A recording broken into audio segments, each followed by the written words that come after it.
Welcome back, everyone. Hope everyone's doing well. Hey.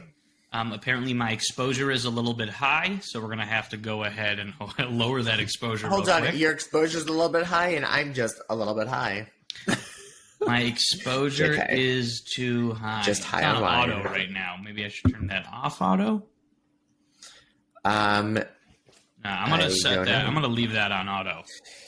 He thinks he's all fancy because he got a new webcam that he's Yeah, I trying did get a to new upstage webcam. me. It just makes it a lot easier to work, to do everything on the same computer. It makes it a lot easier to work. And how does it improve your workflow? To work on the podcast and have everything done on the same computer versus having to use a different computer because my laptop has a camera and my regular PC does not have a camera, so I can't. So now you're recording from your PC? Correct. You know, I still Sheldon likes to take shots at as if Apple is the greatest win. I think everyone is in agreement that definitely PC far outpaces Apple at any of their products easily at any price range. That's one. If you could build a PC that could destroy an Apple product at literally any price range, that's one. But also, you're not locked into the Apple ecosystem or the Apple prison where you have to continuously buy products and service one company. Okay, well, one, As it were. American cars, you could get a much nicer American car that's luxurious, but it's much cheaper than its German or Japanese rivals. But in terms of quality, yeah, less superior. That's one. What quality is less superior? The ability to get viruses on your computer. How many that doesn't viruses exist anymore? That It doesn't doesn't exist anymore. No, it's still you could still get viruses 100%, but it used to be everyone would say you can't get viruses on a Mac, but Microsoft comes with a pretty solid antivirus software now. Microsoft 10 and 11, I think before that I only switched to 11. McAfee, like no, John but McAfee as long as you're not going on websites or to places that would give you a virus, you're not going to just get viruses on your computer. So if you're getting viruses on your computer, chances are you got other problems. I was on encyclopedia.com, but there was just some ad, and I just kept having pop-ups. Right, you know, so that's don't how it always click works. the ads. And said then every husband in the 90s and early 2000s. You don't want to. That happened to me. I remember on my old MacBook, I got a virus once. I ran to you downstairs. My computer was bugging out. I don't know what was going on. But it's just a lot easier. So that's that. But anyway, something that I did want to speak about and bring up because I was learning a little bit about it recently. I have a lot of friends and some family in this space.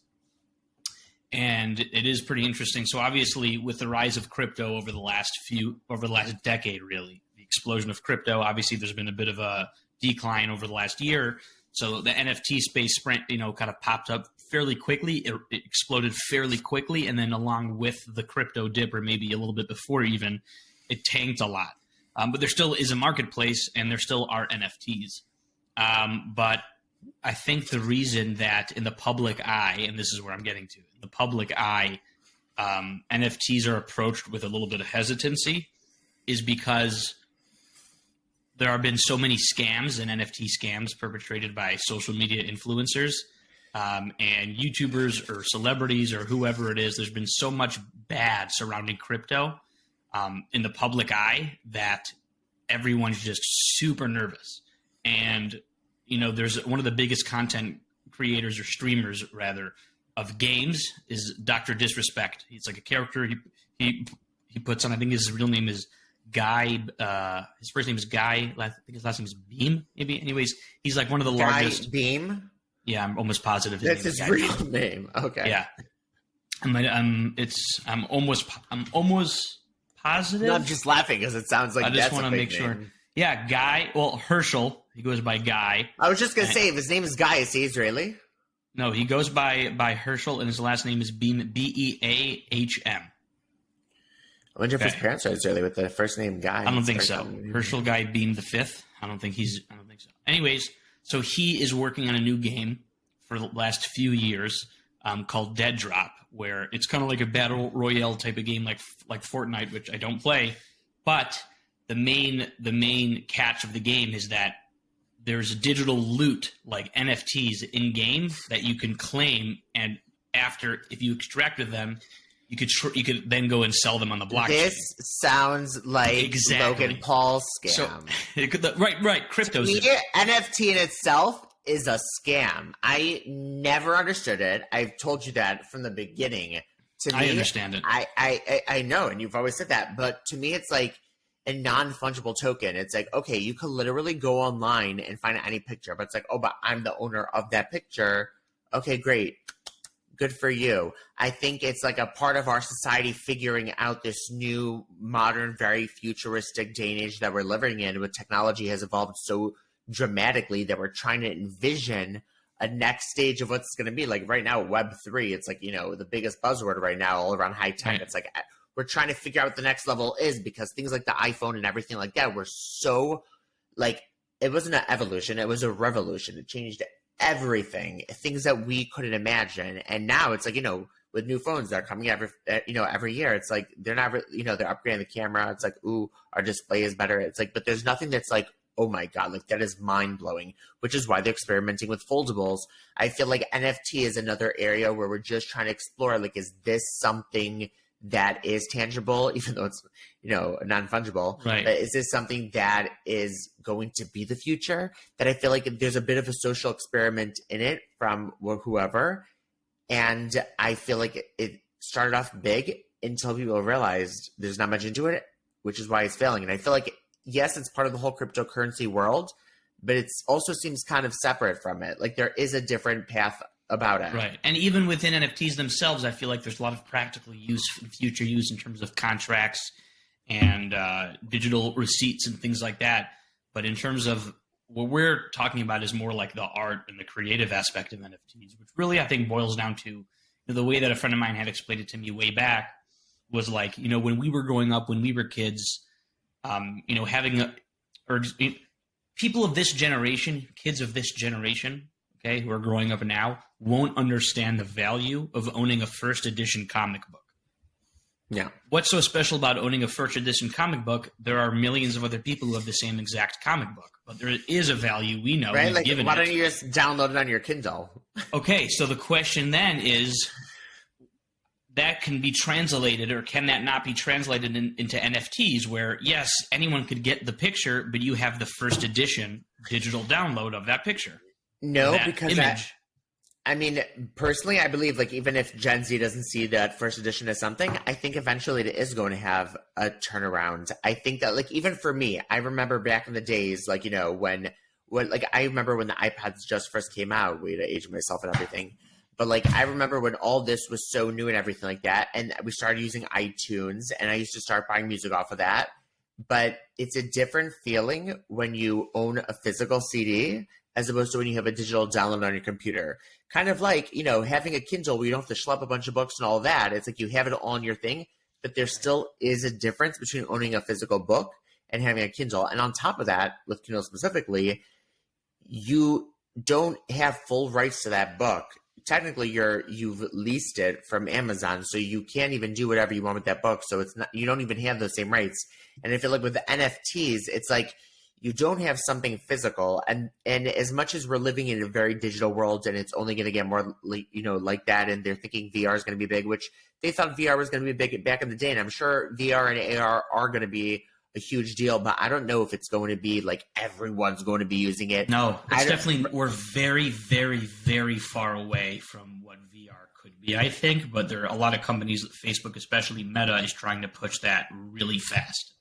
Yeah, well, they're not pushing it so well. I think that other companies aren't. Like if you're going to push for something, it's like, Mark Zuckerberg makes something that looks a little bit better than a Nintendo Wii from like 2003, 2004. Right. And we're putting a lot of companies resources, are putting a lot into also ChatGPT and AI for a lot of things. But that's because that has a lot of potential. But also, that scares me. That scares me. But AI in itself, first of all, AI in itself is just artificial intelligence. So it's really a very general term to describe what could be a wide array of different technologies. So it's like, we use AI very casually. Most people think AI immediately robots, and then iRobot. That's, I feel like, a big association with everything when there's so many different aspects to it. Like Siri has artificial intelligence. Alexa has artificial intelligence. She heard me. Alexa, stop. She never leaves me alone, you see, because Right, she's artificially intelligent. The technology in general to me, has a lot of potentially scary applications.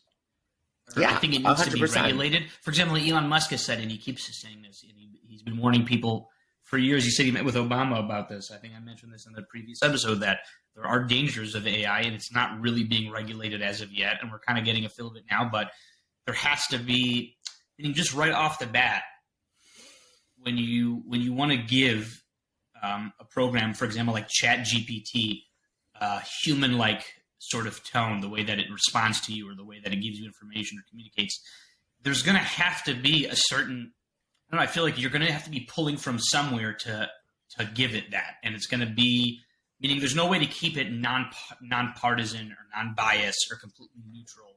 Or what everyone likes to say is, when it doesn't go their way or it goes their way, is that it's just drawing from all the sources on the internet or from what's true and what's factual. So if it disagrees with you, maybe you're wrong. I mean, yes and no. I mean, who is to say what the sources are that it's factual and things like that? There needs to be some sort of regulation. Obviously, I don't know. I'm not an engineer. Right. So that's the thing, is a lot of it has to do with engineering, and that's what they have. The engineers in the back end. It's constantly learning, but they're also evaluating that data, figuring out what it is thinking. If it is becoming more biased towards things, they're able to see all of that and make different implementations in the code or whatever in order to improve it. Obviously, it's not perfect, but things like this are, especially because ChatGPT, for example, has like millions and millions of users per day. And the more people that are using it, the more it's learning. And it's only going to improve, which is also going to work in other ways to help improve other technologies. And it has a lot of potential. And I feel like, we spoke a little bit about AI in the past, but I feel like, a lot of people are so quick to be like, when the robots take over or the robots come for us. And it's like, there's so many other situations, like terrorists using it for their own, how to make bombs. Right. But like, how to get rid of the body. No, without having to be there, having, something to do it for them. Like there's so many applications that it could be used in, that robots taking over the world is literally not even high up on the list compared. Exactly. And it's like, I think that the thing is at the end of the day, we don't know. This is still very new. And even though we've come so far, it is still new stepping stones that we don't know the implications. We don't know the possibilities. People who are, tech and really up in this industry could have a good idea and could, forecast what they think, is going to happen with all this and how it could work in society and everything. But we don't know at the end of the day. Just like medications take years to show, side effects or long-term effects. Like, this is such untapped territory that we're going to, learn as we go along. So, because it's a new era and something that we've never tapped into before. So it's pretty crazy. Like, it's a different world we're living in. I always say that, but it really is. Like, when I was a kid, we used to watch all these movies, and it's like, they're like living in the future, and it's like, now it's like we have some things that are better than they had in those movies trying to depict the future. It's like, it's pretty crazy. Everyone's I was reading up recently about, we're obviously pretty far away from a full-on quantum computer, but like the leaps they're making in quantum computing and the speeds at which they could compute algorithms and the amount of numbers they could do, and just how much quicker even the greatest super incomprehensible. It's going to change. The thing is, there's so many people that are going into quantum physics, even though like the field doesn't even technically like exist in an entirety so far, because they believe in this concept and they want to be part of building this next revolution of something. Like, that's going to be the next thing, and it's like incomprehensible. Even 5G, I'm still trying to figure this out, because this 5G thing has been going on for like 7-8 years now, and I still haven't been like, whoa, this is the craziest thing ever. It's been like a while, people. I don't care how amazing your coverage is, T-Mobile or whatever the hell. Like, where's the speed, bitches? Like, you know what? I think and I think we've mentioned this before. We're always trying to advance and push further, even when it's not necessarily necessary. There is a sort of global rat race going on. Selling. It's about selling the consumer. Right. It's also about selling, because people want money. But what you're going to see eventually is a slower but increasingly greater decline in quality, because they're just trying to pump out things as fast. And this is across so many different markets and industries. You see companies pumping out content or products which are way subpar to what's been in the past. Shout out to Marvel. Right. The Marvel movie, is that, I'm assuming you're referencing the movies? Yeah, DC Universe. Right. They just literally like rig, like their people are literally slaves working on these movies in such crazy time frames that they can't even, like, I would be frustrated. Aside from the fact that these people don't sleep or anything, it's like, you know, when it's something that's your passion. I would be frustrated. No, I mean, if I was one of those people, would be inconvenienced. Right? If I was there, I would be pissed. No, but like, if something's your passion and you really believe in what you do, and then you're kind of rushed into it that you don't really even get to put in your whole heart and soul because you don't have that time, you got to make cuts. It's kind of frustrating because you want to look at your work and be really proud of it. And I'm sure, and I hope that these people look at their work and they're proud of it for the time frame that they were given. But I'm sure that they look at it and wish, you know, if I had a longer time frame, I could have made this so much better. But it's you know, it's the brand, it's the company's fault for pushing things so fast, which has also influenced us as a society to expect things so fast that you know, it's really hard to go back on this now. It's like a never-ending cycle. It's like a never-ending cycle because we feed into it like puppies. Exactly. So easily. Exactly. Like, and Apple is the greatest example. Apple is one of the largest companies in the world, and everyone just buys their products every single time they release, no matter what. I'm guilty of the same thing, no matter what the difference is. A newer camera or just another camera. Like, I like to think I'm not a basic bitch, but then I think when it comes to Apple, like I am. Like, I really am. But, like, at the same time, like, I'm stuck. Like you mentioned before about the Apple ecosystem. It's like between my Apple Watch and my iPhone and my iPad and my MacBook and my work MacBook. And like, AirPods. it's like, it's like literally, like, I'm just like, it's, you know, and everything's stacked up. No. These are Stars of David with fake diamonds. They were like $1.79 on AliExpress. Shout out. Oh, those are gauges. I was like, wow. No, I wouldn't do like something permanent like that because then you have to get like surgery to put it back. And the only surgeries I want to do you can get like small ones. I think you can do small ones. Shraggy had. Well, I think he might still. He looks good with them though. You know, yeah, he looks pulled good it with off them. very well. Shout out Shraggy, he pulled those gauges off real good. Yeah, Shraggy, come on an episode. But like with the gauges and stuff, it's like, yeah, so like you get small ones, but that's how you have to slowly stretch out if you want to go bigger. They have like kits with different sizes, and after like a few weeks or a couple months, you have to change, you know, the sizes. But it's like a commitment. Like for me, it's like, you know, I don't know. Sometimes they're yeah, everything is moving really fast. Everything is trying to get pushed really fast, and you know, just something else that's connected to sort of the same idea. When I was reading about this game I mentioned, Dead Drop, with the NFTs, one of the largest esports organizations, FaZe Clan, which is like, oh my god, FaZe Clan, first, their stock has dropped like 95% or more in the last, I don't know, under a year, because they went from this good group of guys initially just trying to make fun videos to a massive corporate publicly traded company. This is what happens with so many of the YouTubers. And so like a lot of them came forward. Yeah, right. A lot of people came forward to say, a lot of guys, that they didn't feel involved or cared for anymore, which is obviously what happens.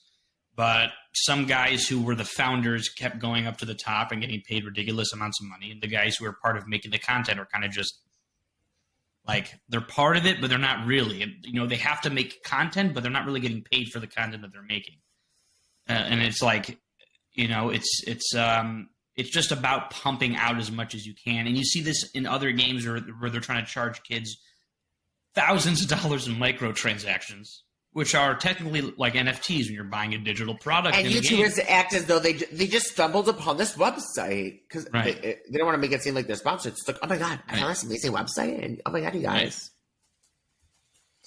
Right. But now you have to list. Now it has to say if it's sponsored, what the sponsorship is, who the sponsor is. I mean, they usually say it anyways. Some people still don't. Right. But all I'm saying is I do wish that there was HelloFresh in Israel because I totally want in on that. What's HelloFresh? Is it a delivery service? Do you not watch like any YouTube videos? Like every other YouTube video. But I watched this other video of a guy. A delivery service? they basically, what they do is they have like tons of different like plans and everything. And if you need something with more protein, or if you want something that's vegan or vegetarian, like they cater to any of like your dietary needs. And they deliver fresh ingredients that are pre-portioned exactly. So let's say you're cooking food. Let's say it's like you and your wife, or you and your wife and your children. They portion things exactly how you want them. And so, but you cook it. But instead of like going through your onion powder, your this or that, it gives you like the perfectly packaged salt, the perfectly packaged this, the perfectly packaged that, like the exact amount of tomatoes, the exact amount of like everything you need. And it gives you the whole recipe card. And I was watching this guy who was not sponsored by them, who did grocery shopping and compared it to doing a HelloFresh and following the exact recipe. And it was actually cheaper even doing HelloFresh. And like, to me, it's like, that's so convenient. It's like, because oftentimes like, it's like, I don't want to buy a whole thing of flour when I just need it for one thing. So like but each also recipe, like you have flour because sometimes for various recipes you need flour. You know, you don't Yeah, go I'm to the not store to cooking that buy much. exactly what you need. but that's the thing is, I'm one person. So for Right, but me, when like, you go shopping, you're going to buy food for one day. You're going to go buy salt that lasts you a month. You know, a thing of Salt, Morton kosher yeah. salt. But You're like, not coming there's out the certain- grocery store with tablespoons of garlic and vinegar. actually, I might be going out there with tons of that, actually. And those big things of rice they have to like throw over your shoulder like Santa Claus or Right. something. That's me. That's me. I hope you know what that is, but you don't because you're so young, right? Is that the Amanda Show? Well, or close. It was Amanda, but it was when she was on All That. She had a That's skit. going to be on the Amanda Show and all that. No, the Amanda Show came after All That ended. Amanda Bynes got her own show. But she was also on. That's what I'm talking about. Ah. It was Amanda, but it was an All That sketch. That was when she first came on All That. You sure? 1,000,000%. Someone look that up because People, you could look it up because he was born in '96, and I'm telling you, as I lift up my glasses higher because it keeps sliding down my nose because I'm an old man, it was when she was on All That. She used to get fan mail, and she was so excited and everything, and then she would freak out on the people. right, and all scream. that. So it was on all that. Right, not the Amanda Show, exactly. The Amanda Show came after All Did That. I say all that or the Amanda Show No, initially? you said the Amanda Show. Oh, okay. People, you heard it first. He But has dementia. I thought the Amanda Show was a show in all that, like one of their side skits called the No, Amanda it Show. was the Amanda Yeah. Show. Yeah, that was a separate show. That's where Drake Bell became famous. Josh Peck became famous. All right. Other people had careers. Dan Schneider. Dan Schneider was sadly The dead. predecessor was all that. The predecessor, exactly. Not Kenan the Thompson. successor. Kenan Thompson looks exactly the same now as he did Exactly when he was on all that. the It same. is mind-boggling. Seriously, looks like I he's need 30. some of that.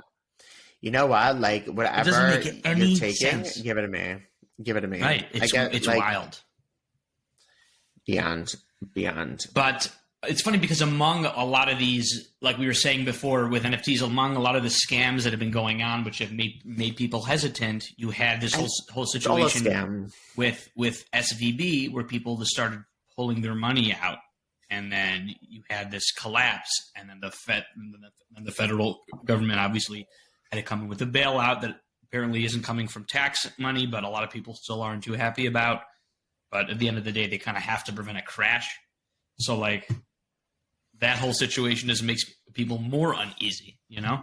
Yeah, a lot of things nowadays are making us very uneasy, but at the same time, the banking system in America, specifically, there is some sort of risk to it. You can't just pull out all your money as you wanted to. Right. There's a process. So like your money in your bank account is a number on a digital screen. You don't technically just have that money where you can be like, yeah, if you have $40 million, you can just be like, hi, can I take out $40 million? You can't walk in and be like, oh, can I have $1 million? Like there is a process, and they're investing your money in safe ways.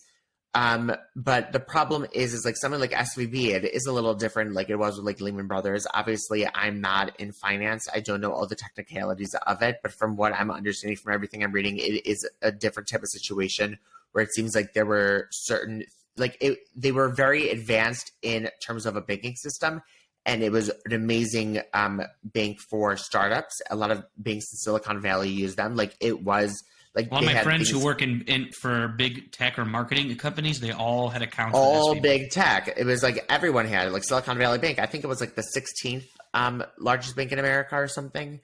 And like it was just like certain things that were handled incorrectly, as opposed to like a whole thing. Like with the market crash back in 2008, it was like the housing market giving people loans that they shouldn't have gotten. Doing all of that kind of stuff. It's not that kind of situation, but it's like I feel like I just don't want to say anything because I feel like I don't know enough to talk about it. Where I don't want to be like people are gonna be like, "What are you talking about?" Like I just feel like it seems like a bit of a different situation. It's horrible. But it doesn't seem as though people have officially, that's the end. But also they're saying money. Social media placed, like there's a bunch of articles here. A lot of people are saying social media wasn't obviously the reason, but played a factor in the initial bank run. And then you see, and I feel like it was, like it was the media. I feel like it was the news because they were like, oh my God, this is the next Lehman Brothers. This is that. Right. And everyone freaked out. And that's what the news does. Makes you shit your pants so they make money. Shit for cash. Liquidity and insolvency. Yeah, because they had a ton of money in long-term treasury bonds.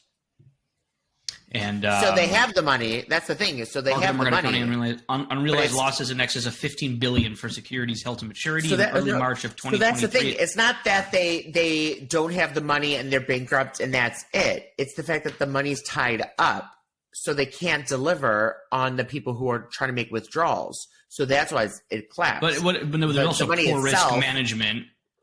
Exactly. But the thing is, industry investors are the ones that started the bank run because it was largely tech-based. Right. Exactly, especially with the economy now. But the thing is the money is there. It's just tied up.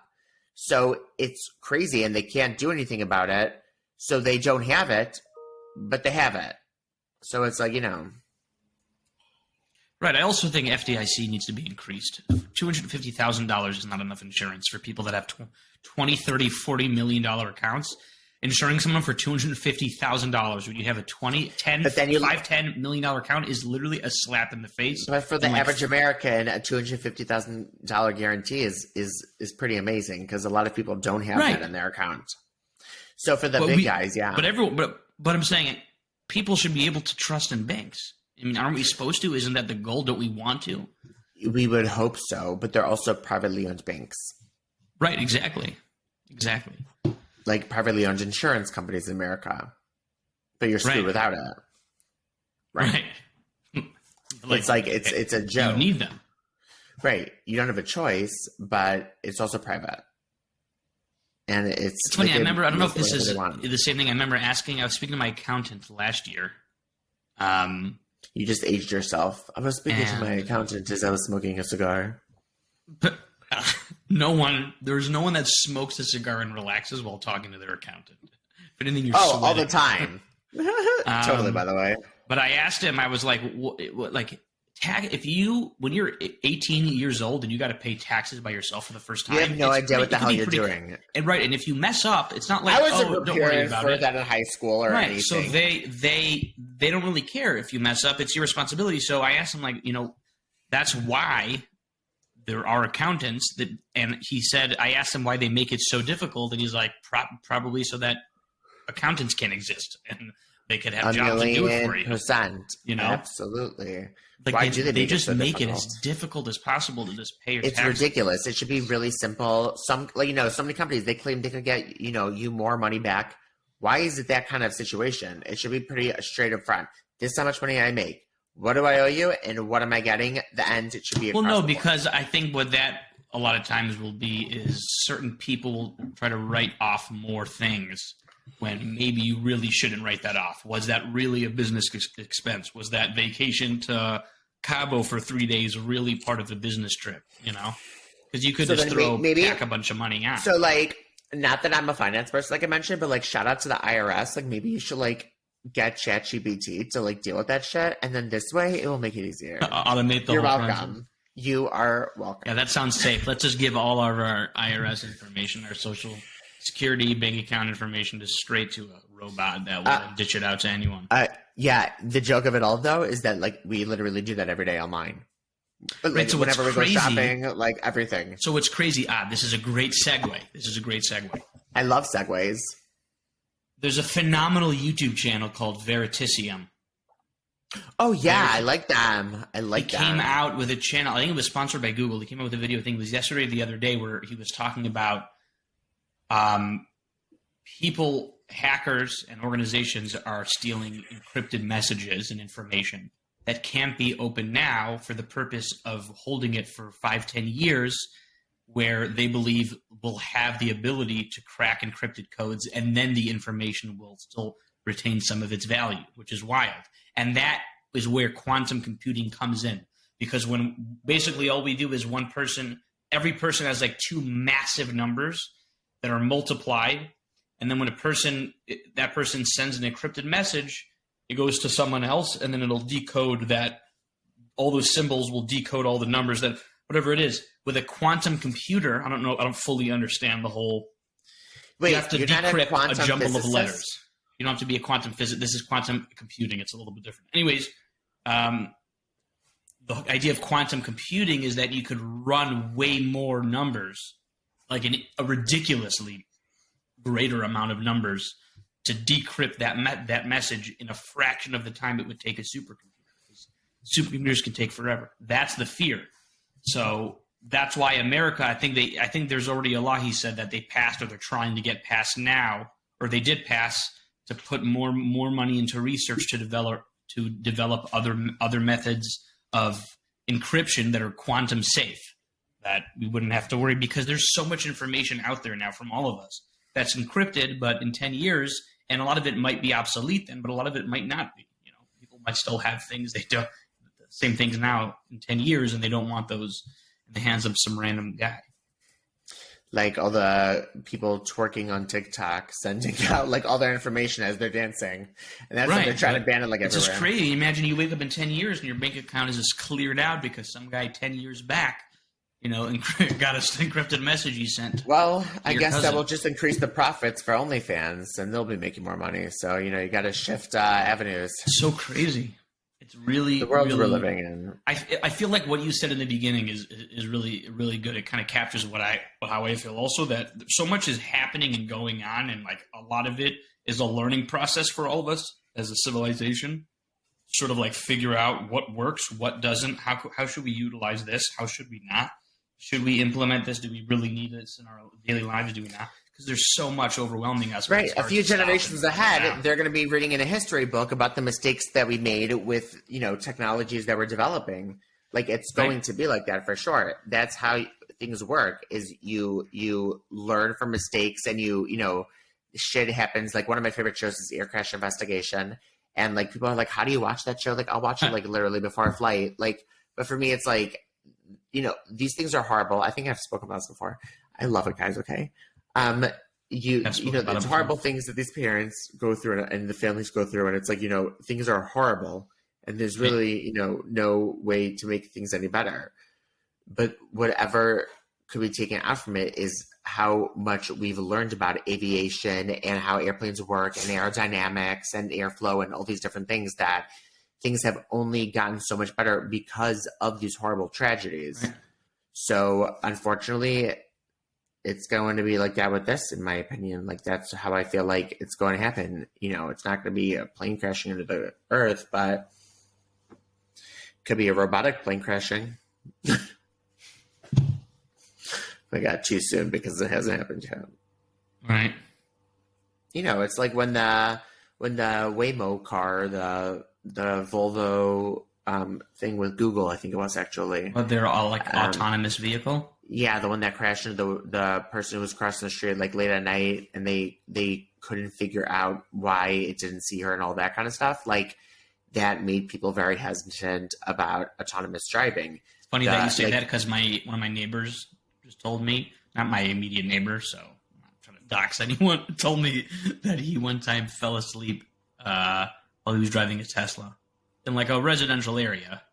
And he doesn't even have the full self-driving. He has the Model 3 with like the not like the not like the best level. I'm like, bro, you're literally just using lane assist and you're passing out. No, but it will break and everything for you, but it should be slowing down and it might. It does.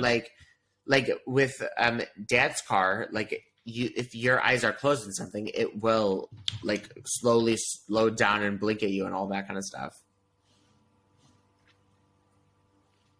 People have too much confidence, I feel, right off the bat in these sort of technologies. And it's so funny because I'm the opposite.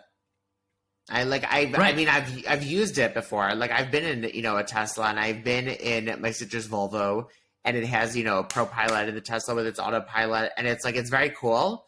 But I would never take my eyes off the road because as cool as it is, it's still very freaky. It's still very new. It's funny that people are so quick to just delve into it because I feel like it's something that's a little bit like it's different. We're so not used to that. I feel like, people would be more hesitant when it comes to it. But I guess maybe when you have the car for a little while or something, you become more and more comfortable that you're like, oh, okay. Especially like when Elon Musk and everything, and I still do like him, whatever. He's saying, yeah, our cars are totally capable. It's just, listen, I really believe in 15 or 20 years, all the cars on the road are going to be electric. That for sure, yeah. Combustion engines will be obsolete. By 2030, California will no longer allow companies to sell gasoline cars. Yeah, California is a great place to GM is claiming. Live. Yes or no? Oh, and there's Milo. Mr. Milo, he is my savior. Got to get him on as a guest. He's obviously trying to get on. He's offended that you didn't get him on the show. Milo. Come here. He thinks he's saving me from the bad people, but he's really not. It's literally just many. Sure, is it that, or he just wants to hang out with whoever's walking by outside? I know his different barks. He has his different barks. Yeah. Also, he won't get close to bark. He doesn't get close to the door when somebody is like, when he thinks it's someone, but when it's someone that he's like excited to see, then he goes to the door and is scratching on it and stuff. It's funny, I just watched a TED Talk about someone who did who's like a neuroscientist, and he wanted to he has a dog he loves, and he's like, why don't I try to study my dog's brain and see if they understand things and see what they could learn, if they could appreciate things. To a certain extent, I think. I'll be honest, I didn't watch the full thing. I didn't have the patience to sit through a 20-minute video. You couldn't get the Spark Notes? Dogs. Honestly, I could sit through that. Yeah, you could send that to me. I could totally sit through that. I love the most random ass shit. Like I love true crime and all this stuff, but then I also watch the most random space or science stuff. And space then and science interests me. But it's right, and it's funny because I look back and I'm like, when I was a kid in middle school, I mean, I had a miserable time when I was in school and everything. But I look back, I'm like, I wish I appreciated this stuff as much as I do now because it is really fascinating. But I also feel like I didn't have really good teachers or anything that made it actually interesting. So to me, it just felt like work and memorizing things. Whereas it's actually the way things work. It's really freaking cool. Right. My mind, and it's funny. I was thinking about this a few times over the last week. Was just how I've always been fascinated by these things, but it's just mind-boggling to me. And I experienced this more over the last year or so. How I feel like not enough people take a second to look up or just think about how insanely vast the universe is. The sun is 93 million miles away. We don't even know what that means. I can't fathom what that distance is. I do. But it seems like it's right there. It means 93 million miles. There you go. Which is 90 million miles plus another 3 million miles. You see, you do know. You see? Right, you're like Bill Nye the Science Guy. Right. Bill Nye the Science Guy. Bill. There's so much that we don't know about the Earth. There's so much that we don't know about the moon and the conspiracy theories about the dark side of the moon. There's so much we don't know about this space around. But have you ever seen a wolf cry to the blue corn moon? I don't know what that is. Is that a reference to a song? Are you joking me right now? Because I could literally end this podcast now, bitch. Are you kidding me? I don't know what that is. Have you ever heard the wolf cry to the blue corn moon from Pocahontas? No, I don't remember that. I've seen Pocahontas. Can you paint with all the colors of the wind? Oh. Oh my god. So what that they literally reminded made up me. Can you paint with all the colors of the wind? That is jogging my memory a little bit. Can you paint with all the colors of the wind? Yes, that song now sounds right. Unfortunately, my Blue Yeti doesn't have auto-tune. Otherwise, you'd probably recognize it a little better. You're like, wait, what is that? My favorite is when our sisters, like, literally, like, they'll both be trying to explain me a song, and one of them be like, yeah, you know that song? It's like, oh, oh. And the other one be like, yeah, oh. And I'm like, those are literally two completely different things. Right. Both of you are tone deaf. What are you trying to tell me? Right. Oh my gosh. Oh my god! Shout out, Shashi. I just had this conversation with my daughter yesterday when she was asking me to put a song on. With my daughter, And, it's such a bug out still for me to hear that. It's weird. My for little me too. brother. And she was like, she asked me that my kids love music, and she was like all day we're just listening to music or sometimes audio stories. So she asked me to put on a song, and I'm like, what song? Because they go through little phases of getting very into a few songs. And she's like, the one we over and over listened to yesterday, and I'm like, okay. You mean, And then, just the 43,000 songs you listened to yesterday? Exactly, No, right? the one when we went, you put it on. oh, And I was like, why didn't she come just again? tell you? Like, come on. After Right? like 10 minutes, I'm like, you know what, kid? Take the phone, choose whatever song you want. Seriously, go through the I'm going damn to take a library break. and find Right. the damn song. Right. Like, I'm gonna go like, get a drink. Let me seriously. know how it goes. Literally, Snacks are in the fridge. right? Write Put it down yourself- for next time. Put yourself to sleep at 7. And I'm out. I love that I saw this video once of this dad who was like, the caption was like, telling my kid a story the same way that they tell me one. And he turned around in his car and he's like, last week I was going to get him after he spoke. He came back. I told him I went and he had this big toy he was going to bring, and then I couldn't, but he went back. And then so I came back here to get that way. And the whole time his daughter, she's 3, she's like on the edge of her seat, like she's listening to the most insane story ever. I am dead. Because half the time I have literally no idea what they're talking Right, about. you just have to smile and go, whoa. Like, until until they're waiting for you to answer their question, but you didn't realize it was a question. You thought they would just explain to you something. You're like, Right. yeah? It's always funny. I always think, like, we technically could make up a word for something and just teach our kid that that's the word. Totally. For that, and then they'll just grow up thinking that until eventually they figure out that we were just pranking them. And it's pretty crazy. You just make up what you could indoctrinate them to believe anything. They'll just believe you. It's wild. Yeah, I believe Raising it's kids called is scary. Yeah, I like the manipulation or something. Right. But yeah. I mean, forget that. It's like, parents who could, like, they want to homeschool their kids and, like, teach them whatever they want to, like, believe or, like, in culture, stuff like that. Like, right now, I'm actually watching. Have you watched the Waco series? About the Waco, Texas massacre? No, about the 7-Eleven located in Waco, Texas. Like, what else? When do you ever? Is that?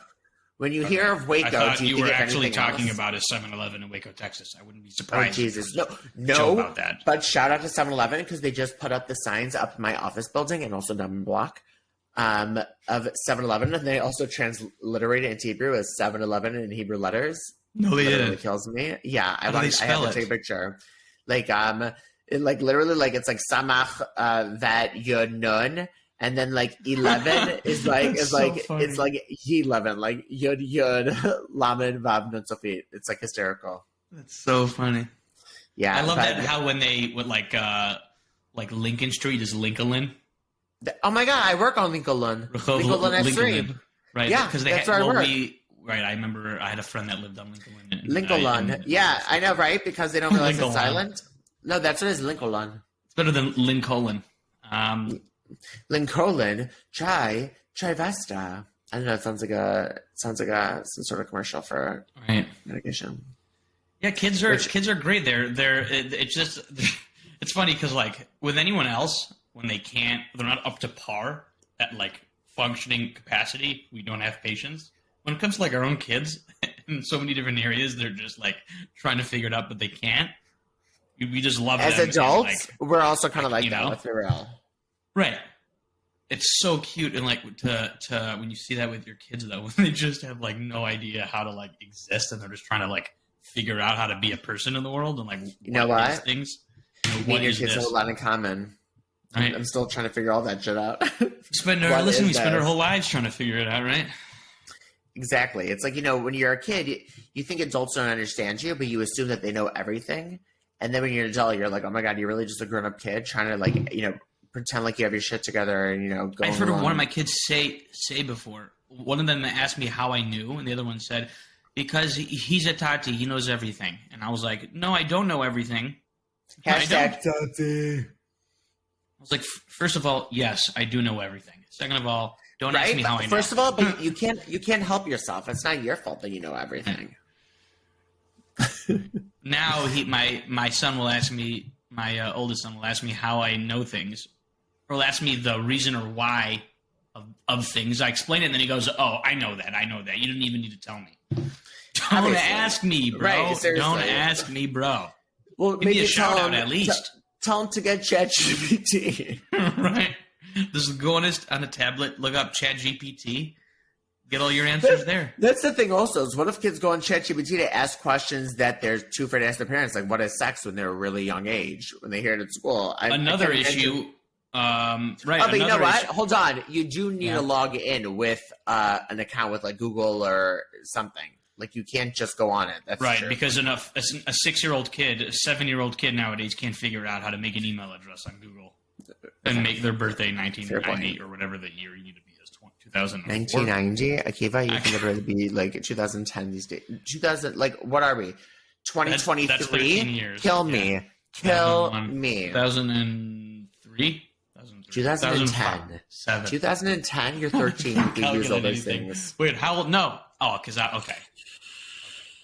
was thinking. It's about being 18. 2005. 2005. Right. Jinx, you owe me a soda. Shout out Kim Possible.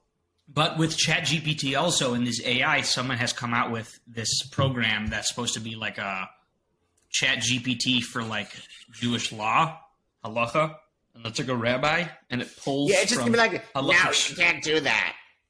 It's like someone that I know posted about it just to like gauge, people's reactions. I don't like that. And it's just not accurate. It's just not right. Religion is not black and white, so you can't have a ChatGPT for that. Right. Otherwise, it would have to give you many different sources. I love that it ends a lot of times it'll end its answer with like, but as always, you should consult with your local rabbi or with your family rabbi or whoever it is. But where are they pulling sources from? And again, there isn't one doctrine and one code of law that is correct. But there could be a person who would like to adhere to a certain path of teachings or whatever it is, or rulings or laws, that doesn't know any better and is taught something either way more extreme or, on the other hand, way less extreme, way more lenient, So it's dangerous in a lot of ways. It needs to be regulated, I think. There needs to be some sort of a lot of regulation. It's not even a policy, because it's not like a coding thing. It's also because it's dealing with something that's a religion, that's something that's spiritual, that there's so many varying opinions on. You can't really, unless it really is machine learning, and you are giving over so much data. Where I can't imagine this much money is being put into it, but where it has a whole AI where it literally understands your religious beliefs and your views. Right. So no, it's not that. All that. Obviously not that. So other than that, it's not something that I feel like that's going to be something that's extremely controversial even within an Orthodox community. Right. Unless it's super strict, then they'll all love it.